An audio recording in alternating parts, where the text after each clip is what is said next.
Wouldn't you? Why is all this paper getting the people from one place to another? Perhaps to spare the reader stress of sudden spaceships and keep him gentle? And so a ticket is bought, a taxi called, a plane boarded. We are allowed a glimpse into the warm peach-lined cave as she, the airline hostess of course, leans over us to murmur.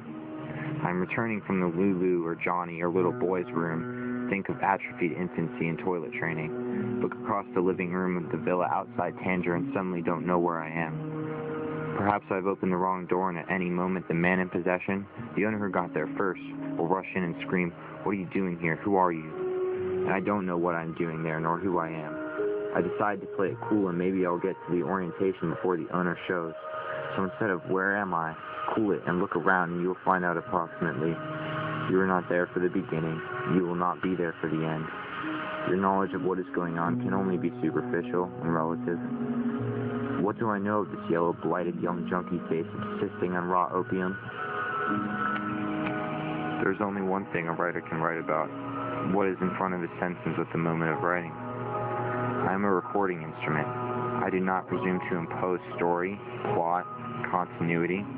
Insofar as I succeed in direct recording of certain areas of psychic process, I may have limited function. I'm not an entertainer. Possession, as they call it. Sometimes an entity jumps in the bloody outlines water and yellow-orange jelly, and hands move to disembowel the passing whore, or to strangle the neighbor child, in hope of alleviating a chronic housing shortage. Patrolling is, in fact, my principal occupation. No matter how tight security, I am always somewhere outside, giving orders inside. This straitjacket of jelly that gives and stretches, but always reforms ahead of every movement, thought, impulse, stamped with the seal of alien inspection.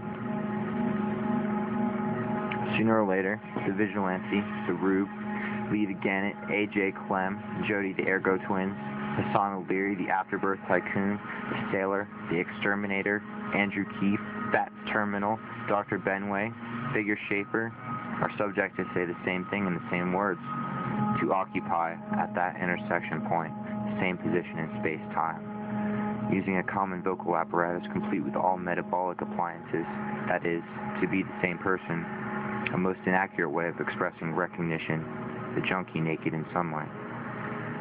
The reader sees himself reading to the mirror as always.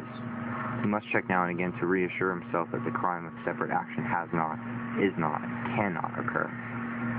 Anyone who has ever looked into a mirror knows what this crime is and what it means in terms of lost control when the reflection no longer obeys. Too late to dial police. I personally wish to terminate my services as of now, and that I cannot continue to sell the raw materials of death. Yours, sir, is a hopeless case and a noisome one. Defense is meaningless in the present state of our knowledge, said the defense, looking up from an electron microscope. Thermodynamics has won at a crawl. Gone, balked at the past. Christ bled. Time ran out. You can cut into naked lunch at any intersection point. I've written many prefaces. They atrophy and amputate spontaneous like little toe amputees in a West African disease confined to the Negro race, and the passing blonde shows her brass ankle. The manicured toe bounces across the club terrace, retrieved and laid at her feet by her Afghan hound. Naked Lunch is a blueprint, a how-to book. Black inset lusts open into vast other planet landscapes, abstract concepts, bare as algebra, how to extend levels of experience by opening the door at the end of a long hall, doors that open only in silence. Naked Lunch demands silence from the reader, otherwise he is taking his own pulse. So where is the statuary and the percentage? Who can say? I don't have the word home in my douchebag. The word is divided into units, which all be in one piece and should be so taken, but the piece can be in one hand in any order, being tied up back and forth, in and out, and for aft, like the interesting sex arrangement. This book spill off the page in an ill direction, kaleidoscope of vistas, medley of tunes and street noises, farce and riot yips and the slamming of steel shutters of commerce, scream of pain and pathos and scream of pain pathic, copulating acts of the outraged squawk of the displaced bullhead, prophetic mutterings of brujo and nutmeg trance, Gray subway dawn feeling with delicate fingers for the green folding crackle. What are you thinking? Says the squirming American tourist.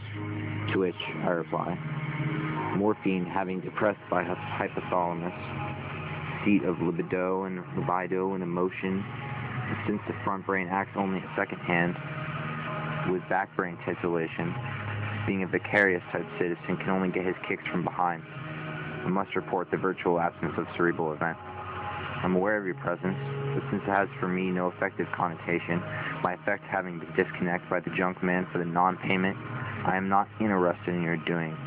Go or come, shit or fuck yourself with a rasp or an asp. 'Tis well done and fitting for a queen, but the dead and the junkie don't care. They are inscrutable.